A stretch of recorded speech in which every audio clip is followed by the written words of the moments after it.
Bismillah. A'udzubillahi minasyaitonirrajim. Bismillahirrahmanirrahim. Assalamualaikum warahmatullahi wabarakatuh.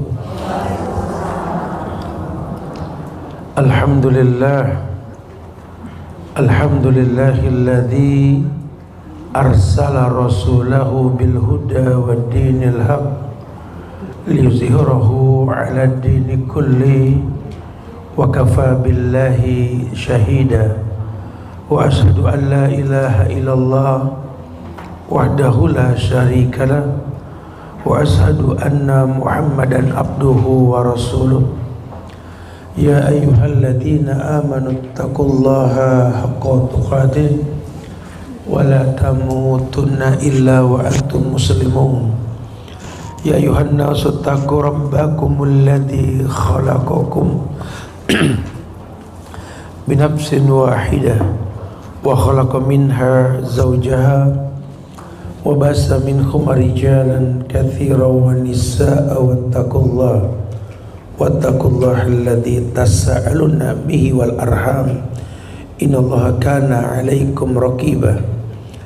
Ya ayyuhalladzina amanu taqullaha wa qulu qawlan sadida yuslih lakum a'malakum wa yaghfir lakum dhunubakum wa may yuti'illaha wa rasulahu faqad faza fawzan 'azima. Amma ba'du fa inna asdaqal hadisi kitabullah wa khairal huda huda Muhammadin sallallahu alaihi wasallam wa syarrul umuri muhdatsatuha wa kullu muhdatsatin bid'ah wa kullu bid'atin dhalalah wa kullu dhalalatin finnar. Ma'asyiral muslimin wal muslimat wa bil khusus jamaah Majlis Taklim Aisyah yang semoga Allah selalu berikan keberkahan dunia dan akhirat. Alhamdulillah, kita bersyukur pada Allah di siang hari ini Allah kumpulkan kita di Sisesa Function Room di tempat butik Sisesa di Prapanca ini, sama-sama meluruskan niat bahwa kita kumpul di sini untuk menuntut ilmu. Terusin niat untuk menuntut ilmu, karena ilmu inilah yang membuat kita menjadi lebih baik dia akan datang insyaallah ya. Taib jamaah, usikum wa nafsi bitaqwallah. Diri ini berwasiat buat diri pribadi dan jamaah sekalian untuk selalu meningkatkan ketakwaan kita kepada Allah. Kita sedang mengkaji tentang perjalanan kehidupan setelah kematian. Sudah sampai di penghujung buku nih. Harapan kita sih setelah kita mengkaji tentang akhirat, kita meyakini bahwa dalam agama kita ini ada kehidupan berikutnya yang menjadi perantara antara keduanya adalah kematian. Kullu nafsin dha'iqatul maut. Bahwa setiap yang bernyawa ini pasti didatangi oleh kematian.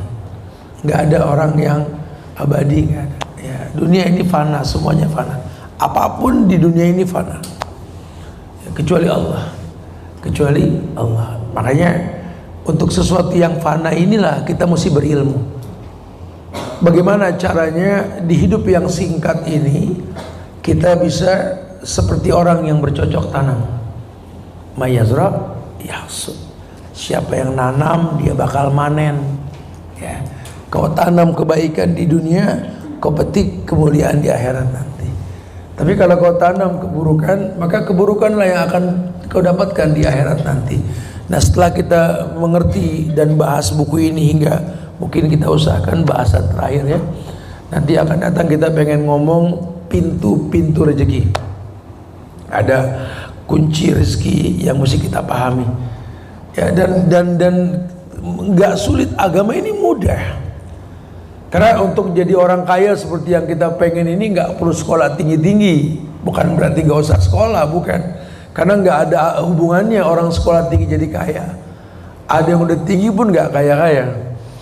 Ya, Oh harus pinter, enggak. Banyak orang yang bodoh kaya warisannya banyak. Oh workaholic, kerjanya overtime lah. Standar orang 8 jam, kalau saya 14 jam, saya 15 jam lah. Tukang kopi 24 jam pinggir jalan, nggak kaya-kaya gitu ya. Nggak gitu juga, tapi meyakini diri bahwa dia layak untuk dititipi. Karena kaya miskin itu ujian, bukan itu yang kita pikirkan. Dampak kalau kaya gimana, kalau miskin gimana ya. Makanya doa akumulasi harta, ada satu doa itu kalau kita baca, harta kita berlipat ganda nanti. Dan doa itu kalau habis kajian banyak ditanya, tadi apa tat? Tadi apa tat? Gitu. Ya. Ikfini bihalalika an haramika waghni fadlik amman siwa. Itu doa kalau disebut sekali nggak boleh diulang. Gitu ya. Itu doa artinya ikfini bihalalika an haramik. Ya Allah, cukupkan aku dengan yang halal, jangan yang haram. Waghni fadlik amman siwa. Perkaya aku dengan keutamaan. Doa itu Allah Nabi turunkan kepada menantunya, sepupunya Ali bin Abi Thalib. Tapi kita tahu Ali nggak kaya, iya, karena memang terkadang wasiat itu diberikan sama orang yang nggak tertarik dengan apa yang diwasiatkan. Ya, karena Allah memberikan yang dibutuhkan bukan yang diinginkan. Mengemas keinginan menjadi sebuah kebutuhan itu nggak gampang, itu butuh kedewasaan. Ya, jadi nanti kita nggak bahas masalah kaya atau miskin, nggak. Kita bikin Allah percaya. Nah, memang kita cuma bagian potongan puzzle kehidupan orang lain. Kalau bahasa kita nih mata rantai kehidupan orang lain. Melalui kita ya orang diuntungkan, melalui orang kita dirugikan. Hidupnya seperti itu. Disuruh sabar atau syukur. Sampai sudah kita bahas ya. Sampai bahasan kita terakhir itu ada satu riwayat di mana Nabi mengatakan kumtu ala babul jannah. Kumtu ala babil jannah. Aku berdiri di pintu surga. Fakana amata man dakhalaha al masakin. Sungguh mengherankan karena aku melihat ketika aku berdiri di pintu surga, aku ngelihat yang banyakkan masuk itu al masakin, orang miskin. Wa ashabul jaddi mahbusun. Sementara orang-orang yang ashabul jaddi, orang-orang yang punya nilai, punya kemampuan, punya nasab, kaya lah, mahbusun. Ya ini tertahan. Bukan nggak masuk, tertahan. Ghairu anna ashaban nari qad umira bihim ilan nar. Hanya saja para penduduk neraka telah diperintahkan untuk masuk ke dalam neraka dulu. Wa kumtu ala babin nar fa idza amatu man dakhalahan nisa. Kemudian aku ngelihat neraka dan di dalamnya banyakkan perempuan, kata Rasul. Jadi terjemahan umumnya orang miskin banyak yang masuk duluan, orang kaya mahbus, tertahan. Masuk cuma tertahan. Saya pernah sampaikan dalam satu riwayat, orang miskin yang sabar masuk surganya itu lebih cepat ketimbang orang kaya yang bersyukur. Jadi si miskin yang sabar, yang nggak pernah komplain masuk surga, dia puterin tuh surga. Dia cari mana itu orang kaya yang sering bantu dia dulu, ngumrohin, hajiin, zakatin. Mana itu orang pengen ketemu lagi kita. Nggak berasa muter-muter surga 40 tahun nggak ketemu. Selang 40 tahun baru datang tuh orang. Saking senangnya si miskin buru-buru nyamperin. Bahasa kita ya biar gampang nangkepnya. Kata si miskin, ya Allah Tuhan, kemana aja? Panjang mata kita nungguin gitu ya. Tuhan nggak ada nih. Datang juga, ya Allah. Tuhan kemana aja? Ya nggak kemana-mana, cuman mahbus, tertahan di luar sorga. Pertanyaannya banyak. Mana ditanyanya di pinggir lubang lagi neraka tuh, ya tufuna bainaha wa bainaha mimin an, itu kan orang itu tawaf di bibir neraka itu. Tapi nggak apa-apa Tuhan, ya nggak apa-apa bagi gue masuk sekarang gitu kan bahas. Ya, alhamdulillah masuk, cuma agak lama, banyak pertanyaan gitu lah. Si kaya balik nanya ke yang miskin, lo kok bisa duluan? Kata yang miskin, gua apa yang ditanya? Kata. Abis ini silakan milih mau yang mana gitu ya. Kan judulnya surga gitu. Judulnya surga ya. Terserah deh, ibu lebih paham deh ya. Mau kaya tapi lama pertanyaannya, apa miskin mau langsung ya. Sudah kita bahas. Ini yang membuat Nabi ini ngasih bocoran. Nah, jadi kita mesti ada bayangan. Sementara ada riwayat yang mengatakan kullu ummati yadkhulunal jannah illa man abah. Bahwa kullu ummati, setiap umatku ini yadkhulunal jannah, akan masuk surga. Senang ya? Senang banget semua umatku. Kita umat Muhammad. Illa man abah. Kecuali yang enggak mau. Ini sahabat dengar kata yang enggak mau, ya Rasulullah wa man abah. Ya Rasulullah, udah jangan bercanda deh. Siapa yang enggak mau ke surga? Pakai bilang yang enggak mau, ketiran. Kata Nabi, man atani dakhalal jannah wa man asani faqad abah. Yang taat kepadaku surga. Yang enggak taat neraka. Sesimpel itu. Sesimpel itu. Kenapa? Karena surat Al-Hasr ayat 7, Al-Hasr ayat 7. Allah sudah berfirman, "Wa ma atakumur rasul fakhudhuhu wa man nahakum anhu fantahu." Wa ma atakumur rasul, apapun yang datang dari Rasul, ambil. Wa man nahakum anhu fantahu, apapun yang dilarang jauhin. Sesimpel itu. Jadi udah, hidup ini jangan neko-neko. Bagusin iman, kemudian taati aturan. Ini firman Allah, ini sabda Rasul. Kalau memang perintah, no komplain lah. Fattakullaha mastata'tum, bertakwa semampunya. Tapi kalau ini larangan, mutlak jangan pakai diobrolin.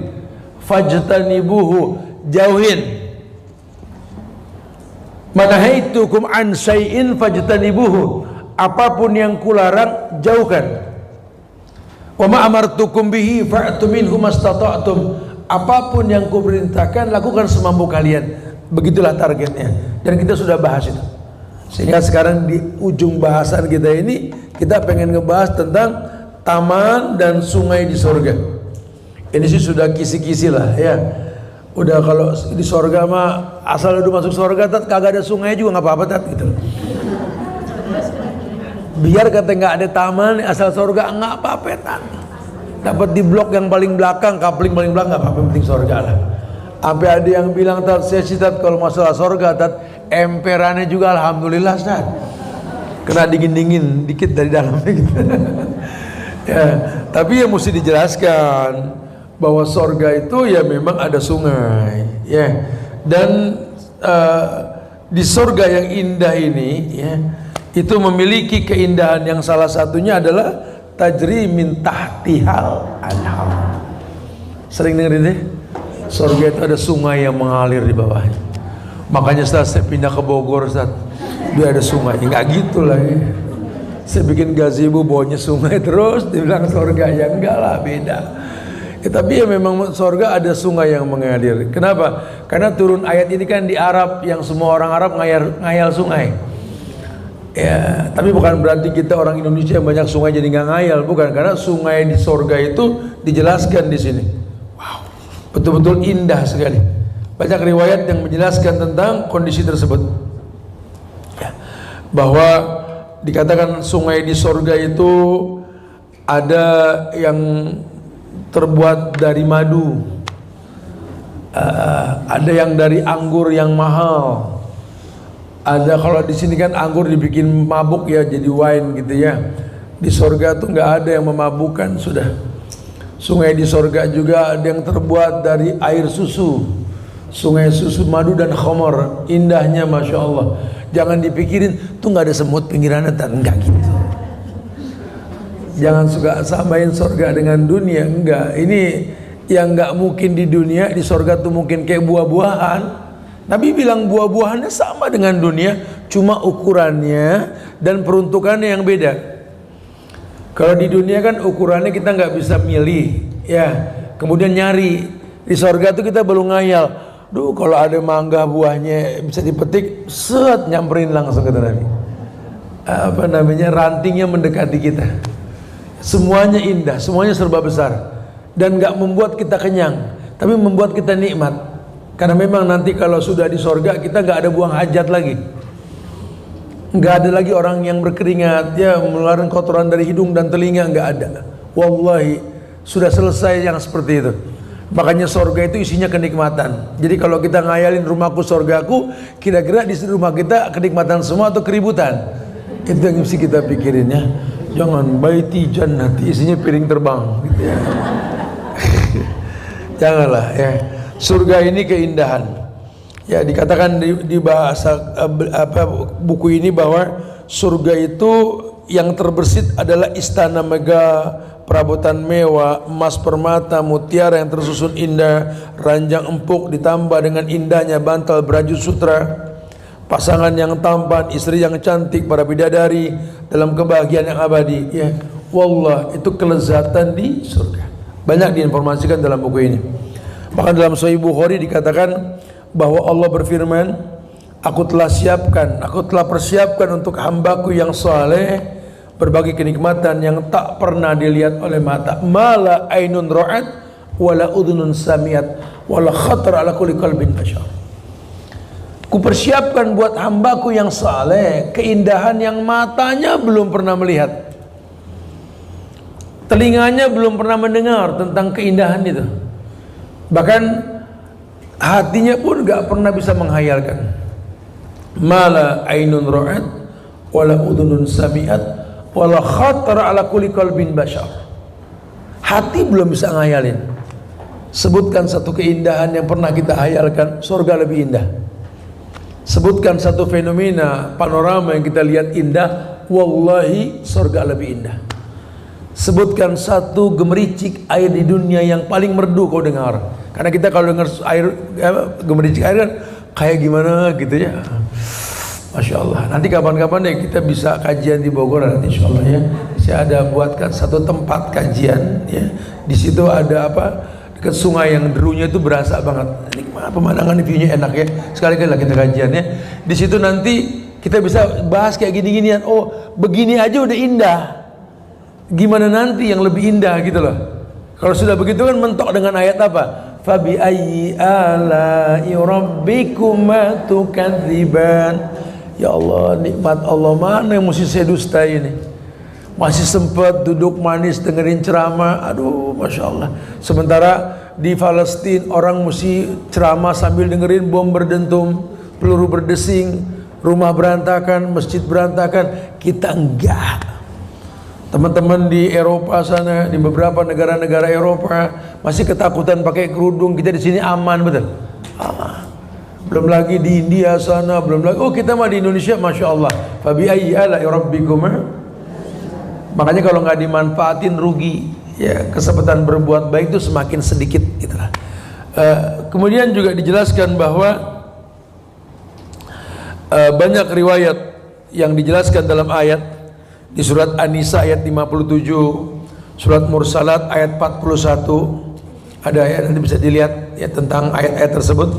Surat An-Nisa itu dijelaskan bahwa Allah masukkan orang-orang yang beriman ini ke dalam sorga dalam naungan yang sangat teduh. Sorga itu kan bahasa Arabnya al-jannah, betul. Al-jannah itu artinya bustanun, artinya kebun. Jadi yang namanya sorga itu adalah kebun. Berarti apa? Natural living gitu loh. Jadi kita ini tinggal di sebuah tempat yang natural, yang memang nggak ada jalanan yang dibuat orang, semuanya original. Buat pencinta alam akan tahu ada beberapa tempat yang masih jadi permata di negeri kita ini, yang nyaris nggak tersentuh. Bohong orang ngelihat danau yang biru nggak terpukau, bohong. Ya, subhanallah. Kita kalau di sini ya, kalau kami di Bogor masih bisa nih, kita bikin aviari di sana. Itu kita lepas burung-burung yang mahal yang orang biasa dikurung. Lihat tuh kebebasan dia berkicau dengan kicau yang sama, namun gerak tubuh yang indah gitu loh. Ada body language burungnya itu. Ya, itu pun nggak sebanding dengan sorga. Cuma ya natural livingnya betul banget. Ya apa the real life-nya tuh berasa banget. Oh iya begini nih. Dulu tuh begitu. Bau-bau tanah habis hujan masih ingat kalau zaman kita kecil ya. Sekarang udah bau ini yang kopling truk ya. Karena kepaksa berhenti di tanjakan turunan gitu ya. Iya. Dan Allah berikan kebaikan tersebut. Di Mursalat ayat 41 dikatakan, sesungguhnya orang-orang yang bertakwa berada di bawah naungan di mata-mata air surga.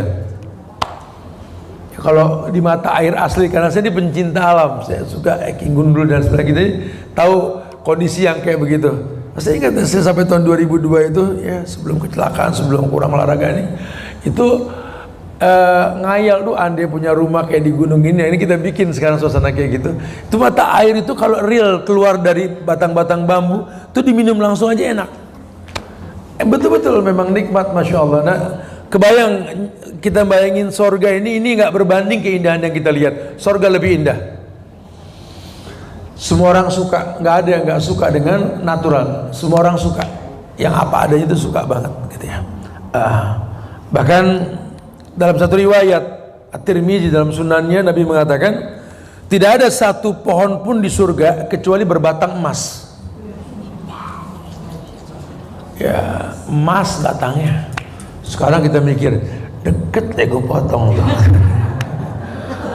Di sana mah kita udah gak punya nafsu sama gitu-gituan kali. Gak usah, di sana mah tinggal ngayal. Ya Allah kalau di leher ada emasnya terus langsung ada gitu loh. Nggak usah mikir motong, nempak, nggak usah begitu. Cuma ya keindahan. Karena orang mana yang nggak takjub ngeliat emas? Jangankan yang bukan emas, mirip emas aja pada foto. Tuh kayak pada umroh ke Nabawi, kan pintu Nabawi banyak emas-emasnya itu kan. Mama kok udah potong sampai susah. Yang diambil segini dong, kakinya bergaya, tapi gimana? Itu bukan emas asli. Gimana emas asli kebayang gitu ya. Ya maksudnya apa? Emas itu membuat orang terpukau. Kayak kita ngomong sama anak laki kita, nak sini, jadilah emas buat orang tuamu nak. Di antara tumpukan baja dan logam, kau emas buat kami orang tuamu. Berhargalah nak, gitu maksudnya. Kita ngomong sama anak perempuan kita gitu kan. Nanti kau akan dibawa oleh suami satu waktu nanti. Mungkin dia tidak sekaya ayahmu, tapi demi Allah, kalaupun dia bawa kau pergi di perumahan yang penuh lumpur, tetap jadi mutiara buat mama saya. Nah, gitu kan, semangat. Ya masya Allah. Ya kita juga harus tahu, memang Allah kasih amsal kayak gini supaya kita punya ketertarikan. Masa nggak tertarik sih? Jangan kata sorga. Nih sekarang ada yang ngomong ini, ternyata di pojokan Bogor tuh ada pohon emas. Di mana? Disamperin tuh. Kalau nggak viral langsung. Ya kan punya mau kalau orang yang sudah tahu yang namanya hidup ini pada akhirnya adalah kematian. Ayo dong punya semangat. Tuh men rajin sholat. Gue pengen lihat pohon emas di surga gitu loh. Makanya rajin sholat. Jadi ada penyemangat. Maksudnya penyemangat ya. Ada objek untuk bersemangat dalam predikat kita. Sehingga ngefight-nya itu jelas, punya tujuan yang jelas ya. Begitulah Nabi informasikan kepada kita. Ya banyak informasi yang begitu. Naungan pohon ya dekat di atas mereka dan buahnya dimudahkan memetik semudah-mudahnya. Surat Al-Insan ayat 14 tadi saya sudah sampaikan tuh. Al-Insan ayat 14 bahwa pohonan yang berbuah itu sangat mudah. Riwayat menjelaskan bahkan saking sangat mudahnya batangnya nyamperin. Pohon berbuah bangga dimakan sama orang soleh. Ya seperti bangganya malaikat Ridwan melihat orang soleh masuk ke dalam surga. Kamu berhasil ya melewati ujian dunia yang Allah katakan zuyina linnasi hubbus syahwat minan nisa'i wal banin wal qanatiril muqantarah minad dhahabi wal fiddah wal khilil musawwamah wal hars. Kamu telah berhasil untuk tidak terjebak dalam fitnah dunia. Zuyina linnas. Karena memang ada dibikin indah sama Allah dunia ini dengan syahwat. Orang jadi pengen gara-gara punya syahwat. Tapi ya memang kita hidup ini harus punya syahwat. Syahwat jangan diidentikan cuma dengan lawan jenis ya. Syahwat itu artinya kemauan untuk memiliki sesuatu. Minan nisa perempuan tuh. Laki demen sama perempuan, perempuan demen sama perempuan. Maksudnya gimana Ustaz? Ya bukan berhubungan lawan jenis bukan ya, tapi lebih kepada sebagai contoh Laki suka perempuan, perempuan suka perempuan. Kenapa? Karena perempuan ngelihat perempuan kan seneng. Bajunya bagus banget gitu ya. Betul gak? Kalau kita antar laki ngomong, bro, cakep banget bajunya, nggak mungkin. Nggak ada orang laki tuh ngomongin baju temennya, gile bajunya bro, nggak ada. Udah pasti tulang lunak kalau udah begitu ya. Generasi sarden nih kalau udah begini. Yang kalau dikagetin suka latah, betul, walaupun keker badan. Perempuan hati-hati ya. Ini membuat tontonan yang menuntun. Ibu yang bagus pakai baju yang bagus tapi nggak syar'i, kadang-kadang yang udah syar'i ngiri. Banyak anak-anak pesantren ini yang pakaiannya syar'i karena nggak tahu dunia luar, sosial media ngelihat banyak perempuan cantik nggak syar'i, mereka pengen niru. Saya paling benci kalau ada perempuan Islam mengatakan kalau kami sudah nikah, kami itu pelacur buat suami kami. Allahu Akbar. Perempuan muslimah bukan pelacur, sebaik-baik perhiasan dunia. Kenapa mesti cantik mirip pemain film orang kafir gitu loh? Bodoh sekarang. Banyak orang meniru penampilan non muslim. Kerudungnya syar'i, sudah panjang, alhamdulillah. Tapi gara-gara ngelihat orang kafir olahraga, balik lagi tuh kerudungan penyelam dipakai. Sekedar buat jalan 10.000 langkah. Yang dipakai kerudung penyelam lagi. Terus ngapain ngaji selama ini? Kirain ngaji jadi pinter. Ini gara-gara pengen sehat, olahraga pakai sepatu kiri kanan beda warna. Saya lagi merhatiin dulu zaman saya SD tahun 8 bulan tuh kalau pakai sepatu beda kiri kanan dibilangnya lu sedeng kali ya, kata gitu. Sekarang banyak orang pakai sepatu kiri kanan beda warna. Tapi ngetren, ngetrennya menurut siapa? Baju kurang bahan tapi pengen sehat, ya nggak bisa. Sehat dari Allah. Allah baik, coba nerima yang baik. Ya udahlah, orang Islam itu ditiru bukan meniru. Ya ayo, olahraga itu dalam Islam. Ya bahkan Ibnu Qayyim bilang cukuplah membuat keringat di kening dan merah di bibir. Kenapa? Nggak usah lama-lama. Itu cukup olahraga, kata Ibnu Qayyim. Itu menyehatkan. Jadi kalau memang 10 menit kita bisa keringetan, cukup sebenarnya. Jangan apa? Kenapa ini orang? Allah. Ibu nggak ngaji? Aduh, ini hari nggak deh. Gua habis jalan 10.000 langkah. Pak nggak ke masjid pak? Nggak nih hari deh. Tadi habis goes 30 km gitu. Ini sehat dari mana? Nggak sehat ini orang. Kalau olahraga bikin males. Ya udah ada yang salah. Prinsipnya prinsip orang-orang Romawi itu mens sana in corpore sano. Padahal bagus juga artinya kan, jiwa yang kuat, badan yang sehat dalam jiwa yang kuat gitu ya. Kalau kita kan orang Islam, al-aqlus salim fi jismis salim. Akal yang sehat di badan yang kuat. Jadi kalau olahraga yang betul-betul manfaat, habis olahraga tahajud semangat. Kajian seger. Butuh men seger bu. Sekarang sering nge-gym kan enak gitu. Ini PW jadi pojokan. Mohon dimaklum habis pilates. Subhanallah. Ini sehat dari mana ini orang? Dari Hongkong. Udah, jangan gitu ya. Kita ayo olahraga dong. Olahraga mesti sehat ya. Tapi jangan gara-gara olahraga rusak ibadah. Hidup ini harus memperbagus ibadah. Makanya tadi pakai bahasa ulama aja. Ini ulama yang ngomong Ibnu Qayyim loh. Orang kalau olahraga itu ya nggak usah berlebihan. Asal panas badan peluh keluar, terbakarlah yang nggak baik dalam badan kita. Kemudian normal, bibir kita mulai merah kembali, sehat sudah. Gak usah sampai lama-lama berjemur sampai kayak iguana dekat matahari begini. Kita orang gak usah gitu-gitu amat lah ya. Surat Al-Kahfi ayat 31. Itu dalil juga tuh ya. Ketika dijelaskan tentang orang-orang yang masuk surga Aden gitu ya. Mengalir sungai di bawahnya tajri min tahtihal anhar. Ya, surga ini dihiasi oleh emas ya. Oleh gelang emas, dan mereka memakai pakaian hijau sundusin khudrin ya, hijau dari sutra. halus, sutra yang tebal. Kalau di dunia kan orang laki nggak boleh pakai sutra, di akhirat sengaja Allah kasih pakaian sutra. Betul-betul Masya Allah. Ini pokoknya surga itu tidak ada lagi yang haram, semuanya halal itu. Masya Allah ya, subhanallah. Tayyib, jelas ya. Kemudian juga didetailkan tentang sungai tersebut, karena tajri min tahtihal anhar. Surat Al-Kautsar ayat 1 hingga 3. Ini salah satu surat favorit. Al-Kautsar ayat 1 hingga 3. Ini surat favorit. Ada 3 surat yang paling disukai oleh para pembacanya. Yang pertama, Qul huwallahu ahad. Yang kedua, Inna a'tainakal kautsar. Yang ketiga, Wal asri. Ngaku ayo. Kita jadi nggak usah jauh-jauh biar pada apal, nggak usah nyari-nyari ya.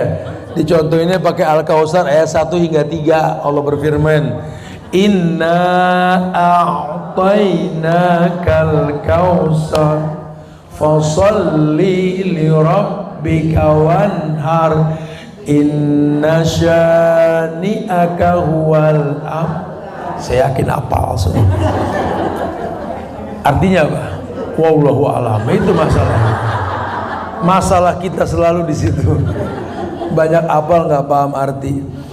Inna a'tainakal kautsar. Ini Allah nih telah menekankan kata sesungguhnya.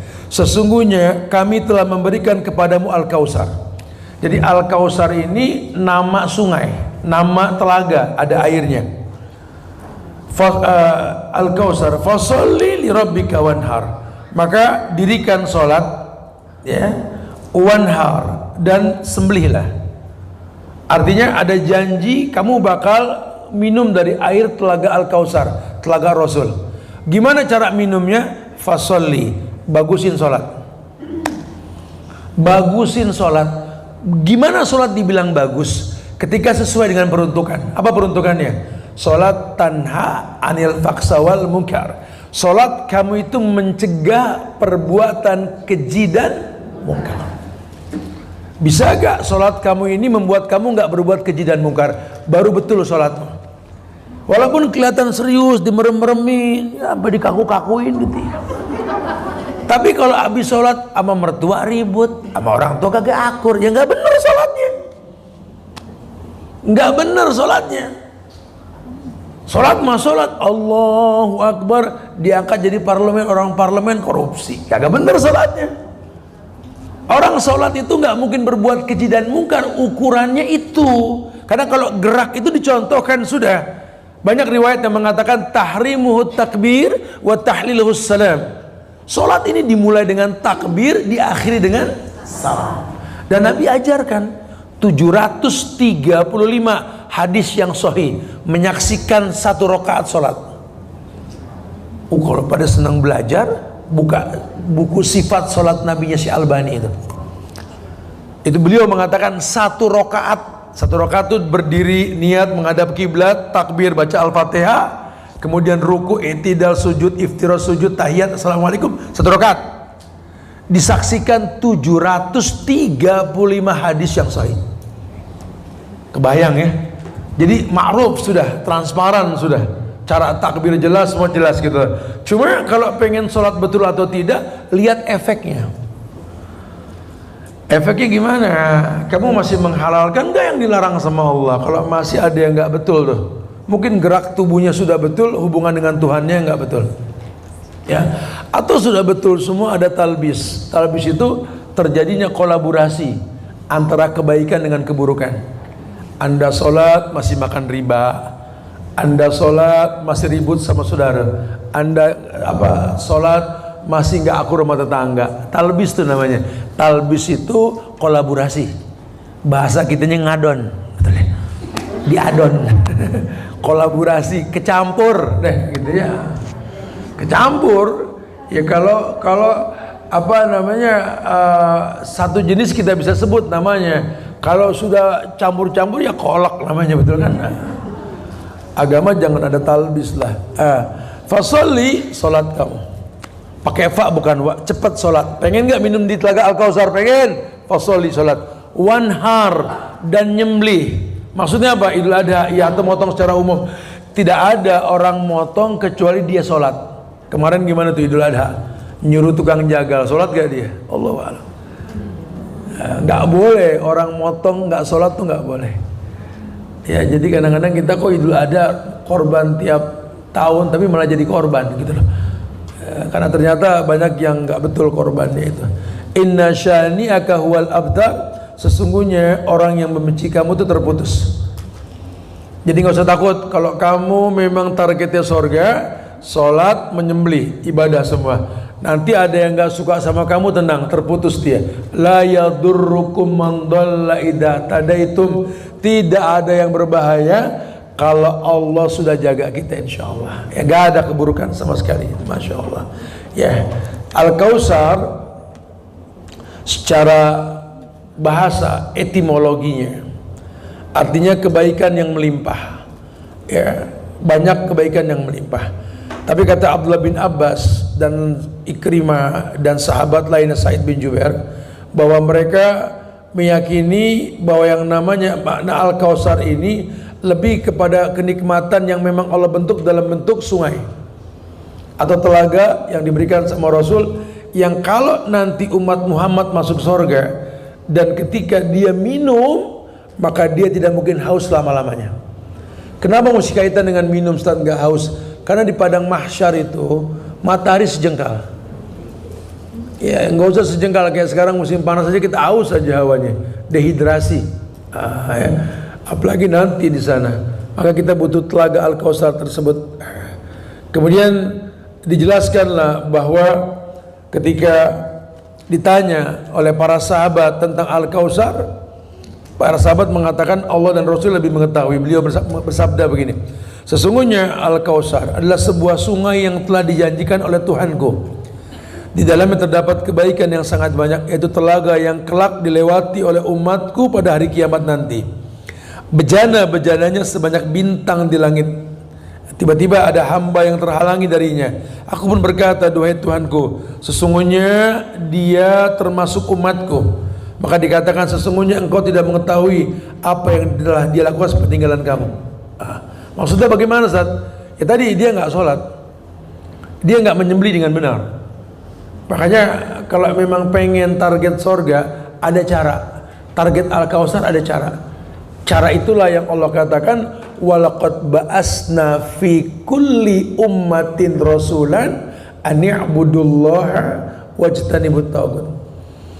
Kami utus pada setiap umat seorang rasul an i'budullaha, untuk mengajarkan cara beribadah.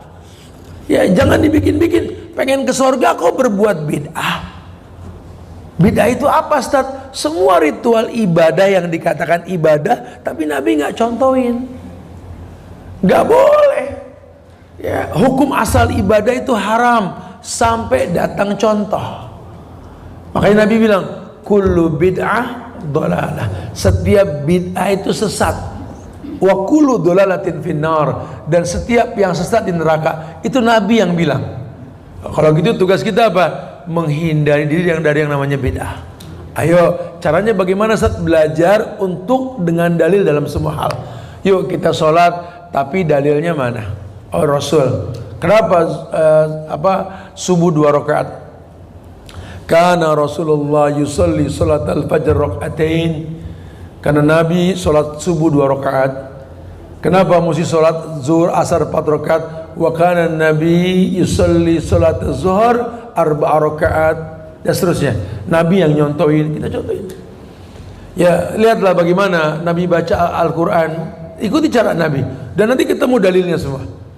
Ada semua dalilnya jelas semuanya.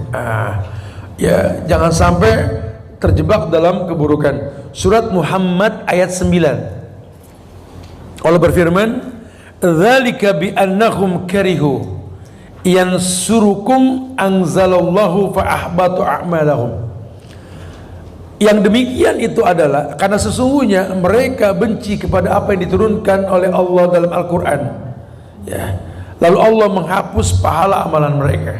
Jadi kalau sampai nanti kita ini benci dengan syariat, ya itu penyebab nggak bakal merasakan nikmat Al-Kautsar tadi. Terus gimana Ustaz? Udah gini belajar nerima. Pokoknya kalau itu firman Allah, sabda Rasul dan sahabat-sahabat Nabi melakukan. Walaupun kita masih belum mampu, terima aja dulu, sisanya istighfar.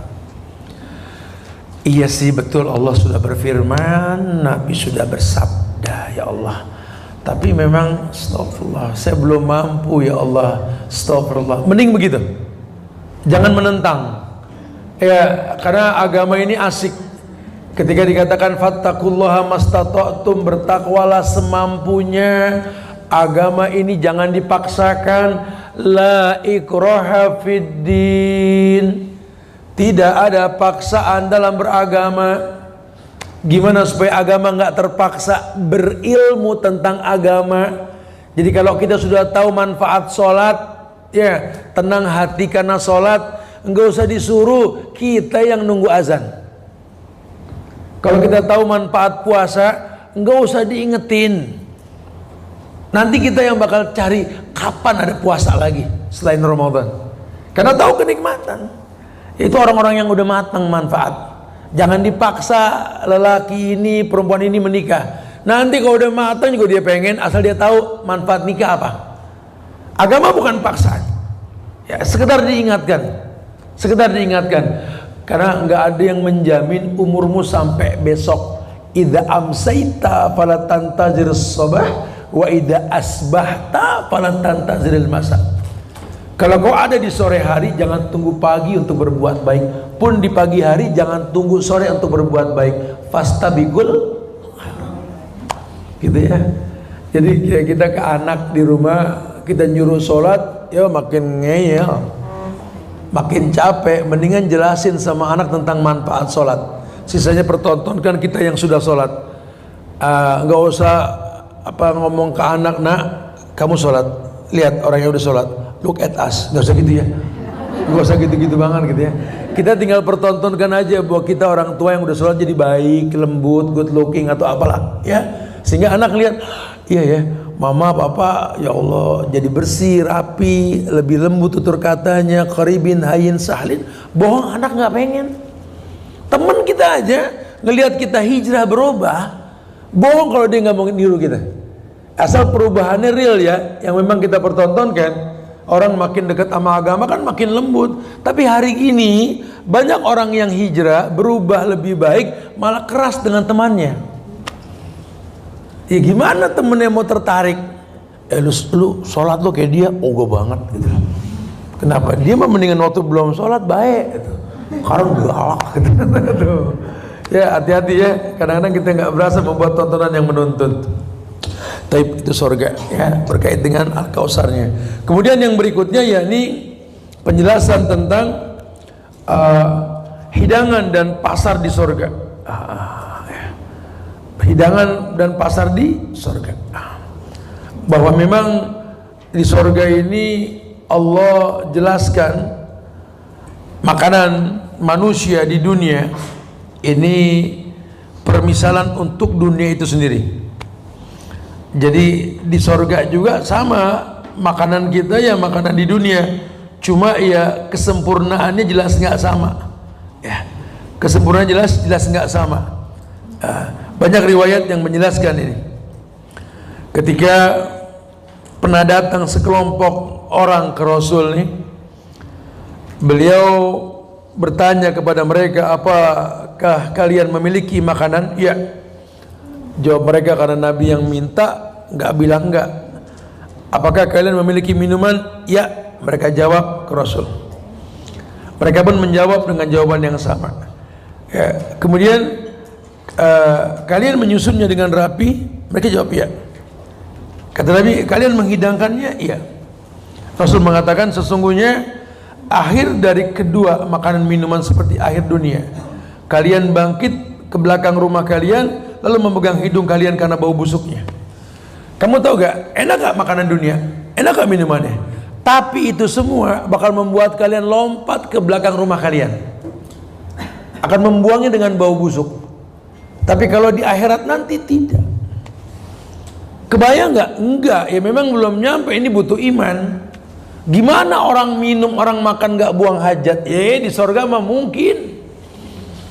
Lawang Allah kalau sudah bilang api mati, nggak bilang hujan turunkan air, orang bawa air guyur untuk api, enggak. Allah cuma bilang, ya nar kuni bardan wassalaman ala Ibrahim, hai api dingin, ya, selamatkan Ibrahim. Kok bisa? Ya bisa, Tuhan yang nyiptain api.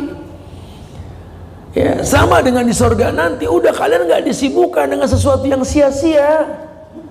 Karena WC itu tempat yang sia-sia. Buktinya kita masuk baca auzubillah. Auzubillah minal khubsi wal khaba'is. Artinya apa? Aku berlindung dari setan laki, setan perempuan. Kemudian keluar dari WC bilang apa?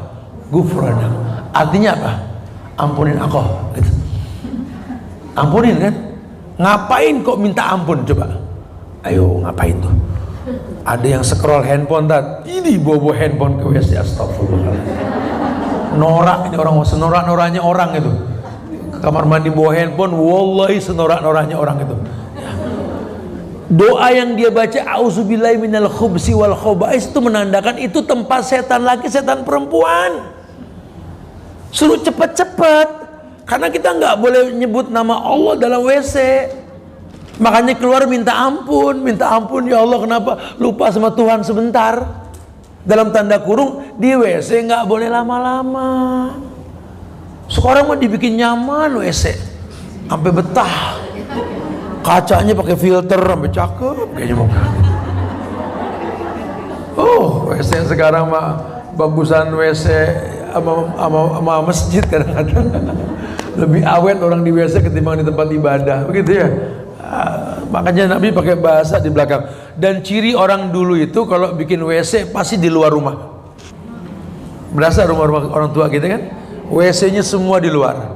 Dan prinsip orang dulu itu makan di rumah, minum di rumah, nggak usah jajan, buang di luar.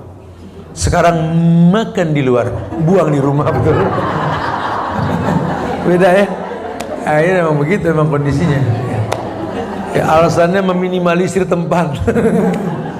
Beda lah rumah kita, beda sama orang dulu, beda dah. Orang dulu mah dijaga betul-betul tuh ya. Kenapa? Karena rumah sorga. Di sorga nggak ada kotoran. Ya, dengan 1000 alasan, tapi kan lebih bagus sekarang kan. Jadi rapi ya. Perempuan nggak kebuka aurat, ya atur aja dah ya. Nah, Nabi itu nyontohinnya begitu ya, di rumah tuh disimpan yang baik-baik, bukan yang buruk-buruk ya. Taib, masya Allah. Surat Waqiah ayat 20-21 itu hidangan. Dan buah-buahan dari apa yang mereka pilih, dan daging burung dari apa yang mereka inginkan ya. Itu semua jenis makanannya. Buah-buahan, daging-dagingan, daging burung unggas. Makanya sebenarnya banyak ahli kesehatan Islam, Ibnu Qayyim lah salah satu dalam kitab Zadul Ma'adnya itu banyak menjelaskan bahwa sebenarnya kayak unggas-unggasan itu jenis makanan-makanan sorga. Oh, kalau orang ngebahas nih, udah burung-burungan itu jadi makanan favorit dunia. Kenapa? Karena disebut makanan sorga. Kayak watulhim mamdu, wazillim mamdud, wa ma'ing maskud, seterusnya itu ya tulhim mamdud itu kenapa? Itu buah yang tersusun, namanya pisang. Pisang itu buah sorga. Apel, jeruk itu buah sorga. Burung ya, bahkan dulu zaman Nabi Isa, manna wa salwa, ada burung puyuh yang dilempar dari langit sama Allah buat makanan. Ya, hari gini kena fitnah tuh burung puyuh, kolesterol, telurnya bahaya. Terus ngapain Quran nulis kalau bahaya ya? Ya, dari kitab Zadul Ma'ad saya kalau baca, waduh, ini banyak bertolak belakang nih semuanya nih. Karena kan dunia ini kan takut kalau Islam ini mendominasi. Ya, Islam mendominasi. Kayak dalam Islam ini kan Nabi itu habis makan nggak bakal minum. Beliau banyak minum sebelum makan supaya enzimnya bekerja. Kita enggak, kebalik kan. Nabi makan buah-buahan sebelum makan. Kita dididiknya makan dulu baru buah-buahannya. Udah kebolak-balik dah semuanya dah ya. Ini Nabi sunahkan makan pakai tangan supaya gampang pembusukan di perut kan. Kita malah gaya Belanda pakai sendok sama garpu. Kadang-kadang pisau sama garpu. Udah kata Nabi, cuma setan, inna syaitan yakul wa yasrab bishimal. Cuma setan makan minum pakai tangan kiri. Kita dididik motong pakai pisau di tangan kanan, garpu tangan kiri, nggak berasa. Tuh gaya-gaya gitu tuh udah kebarat-baratan lah. Nyaris di negeri kita ini udah hilang kebiasaan Islam itu. Ya makan bareng kayak orang ngeliwet lah kalau di desa gitu ya, untuk kebersamaan. Ya tapi di kita enggak, katanya jorok lah, inilah itulah, sudah kebalik semuanya. Padahal kalau kita ngelihat kayak gini, wow, surga tuh memberikan bayangan-bayangan hidangan seperti itu. Tayyib. Kemudian surat Ar-Ra'd ayat 35. Masalul jannati allati wu'idal muttaqun tajri min tahtihal anhar ukulaha daimun wa zilluha. Perumpamaan surga yang dijanjikan kepada orang-orang yang bertakwa ialah seperti taman, mengalir sungai-sungai di dalamnya, buahnya tak henti-henti, sedangkan naungannya demikian. Ar-Ra'd ayat 35 itu. Surat Ar-Ra'd ayat 35 dikasihkan amsal, contoh-contoh yang dijelaskan itu. Masya Allah. Jadi betul-betul kita paham. Nah kalau dibuka dalam Quran, surga itu beragam namanya. Surga itu diterjemahkan al-jannah, surga artinya kebun, bustanun. Surga itu darussalam, rumah yang penuh keindahan dan ketenangan, tempat kembali yang baik. Ya, surga itu darul khuld, khuldi, rumah yang abadi. Darul muqamah, darul muqamah, rumah yang ditegakkan oleh Allah, yang dipastikan buat orang yang bertakwa. Ya, jannatul ma'wa, yakni surga yang betul-betul dipastikan sebagai tempat kembali. Jannatu Aden, surga Aden yang paling tinggi. Darul hayawan, tempat tinggal makhluk yang terpilih. Al-Firdaus, taman yang indah. Jannatun Naim, kebun yang penuh dengan kenikmatan. Al-Maqam Al-Amin, tempat yang tenang. Maqam As-Sidq, tempat buat orang-orang yang terpercaya, jujur dalam beragama, dia benar. Qadam Sidq, yakni tempat orang berdiri yang orang dipercaya oleh Allah. Nama-nama surga Masya Allah macam-macam ya. Begitu pula nama-nama pintunya kita pernah dengar. Pintu surga itu yang sering kita dengar kalau Ramadan, Ar-Rayyan, pintu di surga. La yadkhuluhu illa shaim, nggak ada yang bisa masuk kecuali orang yang puasa. Idza atas shaim futiha wa dakhala ugliqa walam ya'ti illa shaim. Pintu Rayyan itu cuma orang puasa kebuka sendiri, jadi kayak passwordnya saum. Orang bawa puasa, nah kebuka, masuk, tutup. Siapapun yang nggak puasa ngebongkar pun nggak bakal bisa buka. Babus salah, pintu orang yang sholat. Babus salah, ya ada pintu sholat buat orang yang sholat masuk dari surga melalui pintu yang sholat. Babus sedekah, pintu sedekah. Babus sedekah. Ada lagi babul jihad, pintu yang dimasuki karena kita berjihad. Al-Aiman, Al-Aiman ini babul Aiman, apa ya, pintu yang memang dimasuki oleh orang-orang yang tanpa hisab. Ada lagi pintu taubat, orang masuk surga karena dia bertobat walaupun dia belum berbuat amal yang banyak, cuma karena dia bertobat Allah wafatkan dia dalam taubatnya, Allah masukkan dia ke surga. Babul zikr, pintu zikir, orang yang suka berzikir. Dan babul afu, babul afwah, pintu orang-orang yang memaafkan. Ayat yang mengatakan orang yang kalau dia berbuat salah, fa'fu anhum, fa'fu anhum, maafkan dia. Wastaghfir lahum, mintakan ampun sama Allah buat dia. Fa idza azamta fatawakkal 'ala Allah. Karena kalau kamu sudah bulat tekad bertawakal, orang-orang yang gampang maafin, dia berteman sama orang pasti nggak sempurna. Itu orang selama ini baik, satu waktu dia nggak baik, ya sudahlah, ingat kebaikannya. Itu yang betul. Jangan gampang menghilangkan kebaikan yang banyak karena sebuah kesalahan. Itu orang yang gampang memaafkan seperti itu. Fa'fu anhum wastaghfir lahum falabud lahul jannah. Wajib surga buat dia gitu ya. Masyaallah. Taib. Kemudian juga dijelaskan bahwa dalam buku ini sampai di surga itu ada pasar. Tapi jangan disamain sama pasar dunia. Karena kita udah gak bercapek-capek lagi. Karena pasar surga itu isinya laki-laki. Inna fil jannati lasuqan ya'tunaha kulla jum'atin fatahubbu rihus samali fatahsu fi wujuhim wasiyabihim fayazdadu husnan wa jamalan. Sesungguhnya di dalam surga ini terdapat sebuah pasar yang penduduk surga selalu mendatanginya setiap Jumat. Berhembuslah angin di utara menerpa wajah pakaian mereka, bertambahlah kebagusan dan ketampanan mereka. Ketampanan. Kenapa? Karena di surga itu orang laki. Kenapa begitu? Karena perempuan senang kalau laki belanja ngasih hadiah. Ya, perempuan belanja ngasih hadiah biasa. Emang dia kang belanja. Tapi kalau laki-laki surprise belikan sesuatu yang diinginkan oleh perempuan, lebih senang kan? Saking Allah pengen perempuan senang. Dan di sorga itu perempuan itu diberikan yang dia senang. Apa? Perhiasan, rumah yang indah, gelombang hordeng yang mahal, karpet yang diinjak melesak tebel, makanan minuman udah di otak perempuan udah nggak ada laki-laki yang ada keindahan sorga.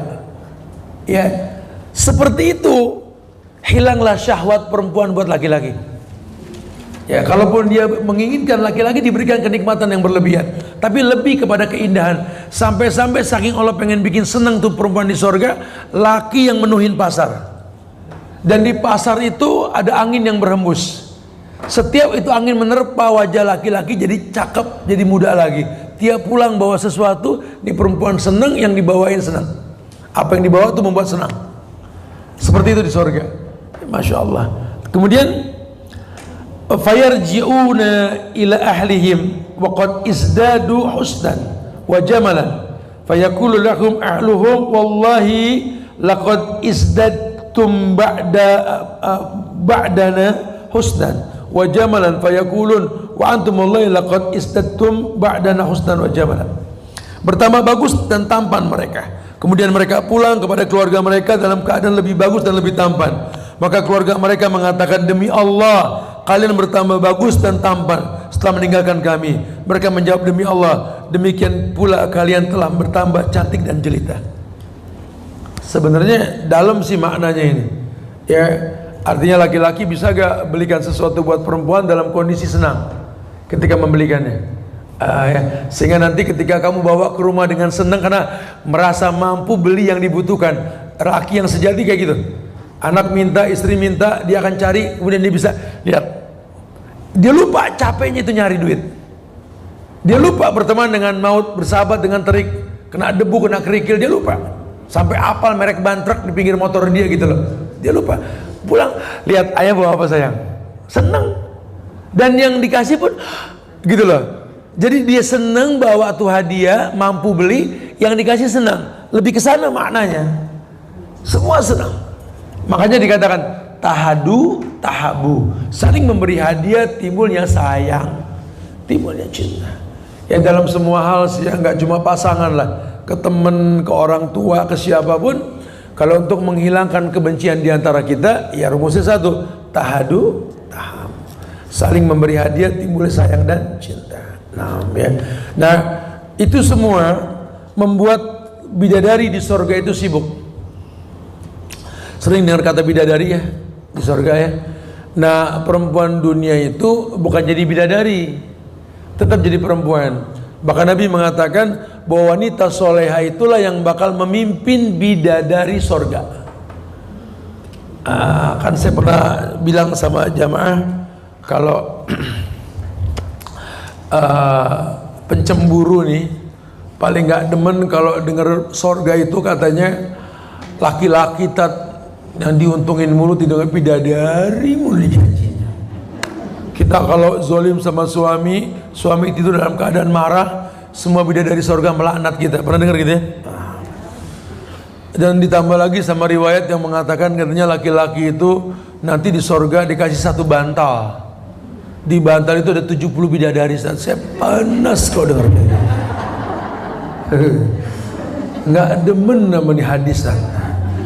Makanya ibu kalau ngaji jangan ngantuk bu, selesain dulu bu, belum selesai itu hadis gitu loh ya. Ibu, Allah yang ngasih 70 bidadari di satu bantal buat laki-laki yang soleh. Bukan maunya laki-laki, satu aja udah pusing, gimana 70 kan begitu ya. Bahasa kita nih di dunia cuma bu ya, memang penghuni surga itu diberikan 30 kekuatan laki-laki dunia. Begitu pula perempuannya ya. Makanya lelaki di surga itu diberikan fasilitas begitu. Kenapa? Karena perempuan soleha yang mendampingi dia di dunia itulah pemimpin para bidadari itu. Jadi ibu mimpin 70 bidadari bu, tenang aja. Kalau ibu ngelihat dia banyak di kamar, ibu panas gitu. Ibu kan pemimpin, tinggal bilang keluar gitu. Tapi apa iya gitu ya. Kalau ibu lagi sibuk sama emas, sama buah-buahan, sama karpet melesek tadi, nggak bakal sudah. Lawang urusan arisan aja laki nelpon pulang nggak ntar gitu kan.